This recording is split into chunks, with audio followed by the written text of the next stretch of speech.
बहू से क्या पूछना। बेटा, मैं सोच रही थी तेरे पापा की रिटायरमेंट पार्टी होटल में ना मनाकर अपने घर पर ही मनाएं।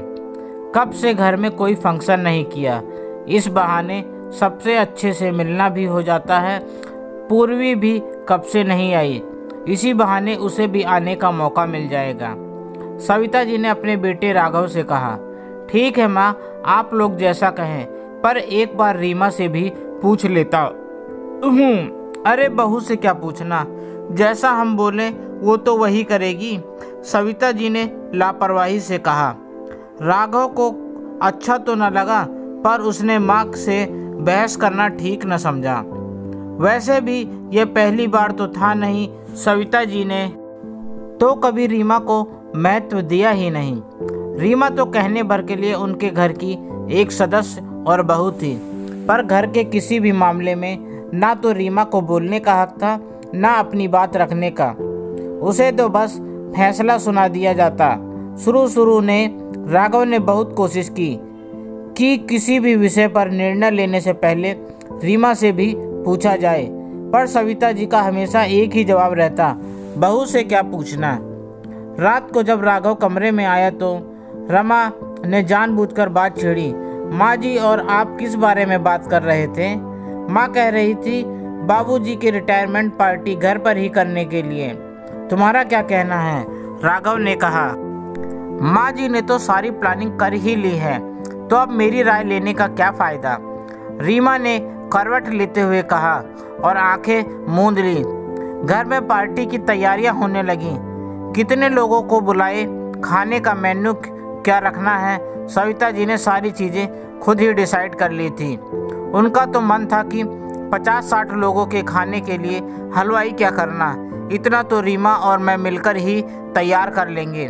पर राघव जानता था आखिरी समय में पूरा काम रीमा पर ही सौंप दिया जाएगा, इसलिए उसने किसी से बिना पूछे ही हलवाई रख लिया।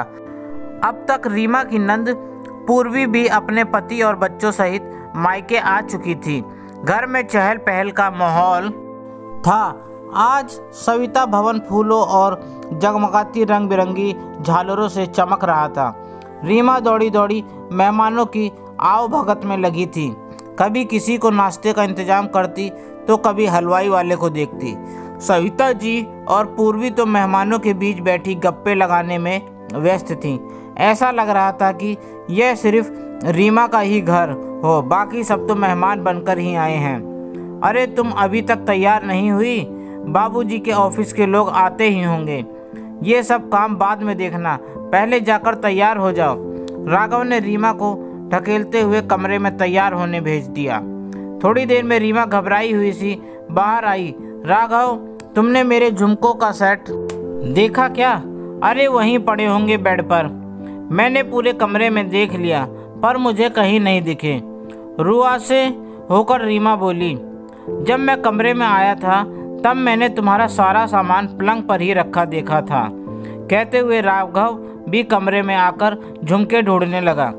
मेरी माँ की आखिरी निशानी थी। सोचा था सारा सामान निकाल लेती हूँ, फिर झटपट तैयार हो जाऊंगी, पर कहते कहते रीमा के आंसू निकल पड़े। सविता जी कमरे में आकर बोली, अरे तुम दोनों यहाँ क्या कर रहे हो? मेहमान भी आने लगे हैं, जल्दी चलो। माँ, आपने रीमा के झुमके देखे क्या? अभी 1 घंटे पहले यहीं रखे थे। राघव ने झुमकों को इधर उधर देखते हुए सविता जी से पूछा। अच्छा, वो तो पूर्वी पहनी है। इतना सुनते ही रीमा को जहाँ एक और राहत मिली, वहीं बहुत गुस्सा भी आया।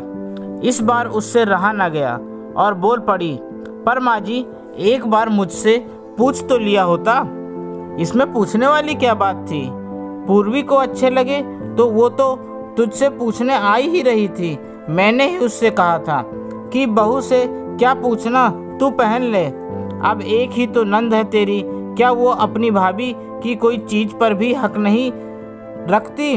और वैसे भी पार्टी के बाद तो वो लौटा ही देगी। सविता जी ने सफाई दी।